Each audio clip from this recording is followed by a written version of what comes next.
uh, the torsion box that I'm building, and basically I set up a series of scenes so you can kind of see what you're doing. My first one always has my goals for the job and what I'm making it out of, and different ideas that I'm playing with while I'm designing it.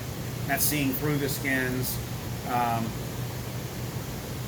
just different layouts with dimensions, without dimensions, blah blah blah.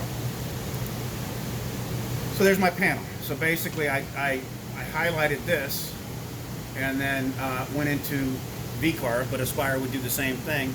And it says, do you want me to get the whole job or just what you highlighted? Mm-hmm. Just get what I highlighted. Okay. And then it'll pull it right in and fix it. In my case, I had a lot of cleanup because I had played with this on this computer and at home, and you see I've got some lines and stuff here that I had to clean up. So I had a fair amount, probably 20 minutes of screwing with it, which I usually don't have. Yeah. But it's because I had played with it on, I think, different computers and probably entered the job and messed with it 15, 20 times as I was trying to figure out how I wanted it to end up. Or I go, oh, that won't work, let's change it. So I had some playing around with it, but if it was a simple job, you just open up VCarve and it comes, or Aspire, and it comes right in. Mm-hmm. Create a new file, 4896, 175. So there's my panel, and then I would say I'd import a job. I gotta think about this. Import vectors from SketchUp. Yeah, SketchUp files. So I'll say vacuum table. And this is the gadget that fixes things. It fixes the circles, and then we can also look at, like, for the webbing where it came down on each other. I had to clean out those corners, and so you can do the dog bones to the left, to the right, top and bottom, have a little potato on the bottom. So again, there's all kinds of different things to make this easy. So there's the top, the bottom, the stretchers, and there's duplicates because of I brought the whole job in, and that's easy enough. But like if you look at it, I rather than work on something like this, I did the dados for this long stretcher on this outside, this piece. I did the dados, but then I decided, well, I'm going to mark it and put the screw holes in it too. So all I did was copy it and laid it down here flat and then put the screw holes in. So there's an extra one because this one's required and this one's required. They're mirror images, but this is an extra one because I want to work on it out of the assembly. So I did, when it came into Aspire just then, there's some extra parts. There's some duplicates because of the way I laid them out. I get that, so I'm used to that. And I open it up on the other screen, and I go, I need two long ones, boom, boom, take them out, and then renest it. So I don't need this one of these I want to take out. But right now they're all grouped together. So I can touch, well, it did let me take it. So now I have the right number of long ones. And I would do the same thing with these end caps for the short ones. And then I'm not sure what that was. That was some garbage left over somehow in my drawing,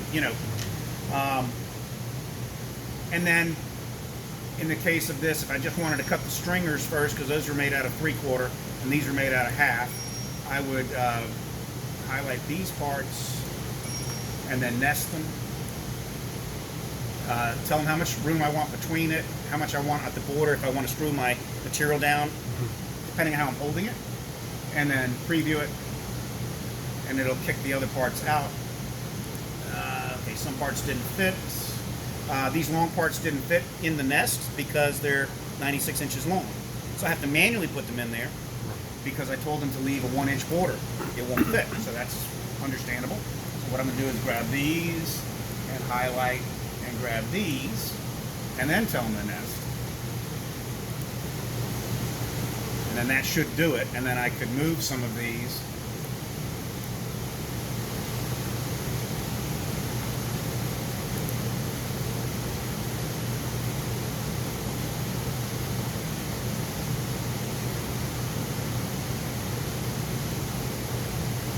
Well, that won't work real well, but I mean, you get the idea. And then I can rotate these and put them back in. Mm-hmm. So I'm just playing with it. I'm massaging it to fit the way I want it to work. And then toolpath it. Now again, this is the way they're drawn with the slip fit, but again, there's a gadget that can go in there and add the little dog bone cutouts because the radius of the bit would be there and they wouldn't fit properly. So that's the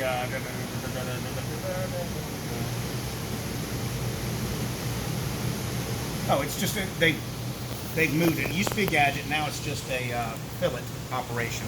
So this is how you can pick it where it has a little tip in the middle, or I do this one where it cuts to the outside. So pick that, and then boom, boom. I probably have to ungroup them or something.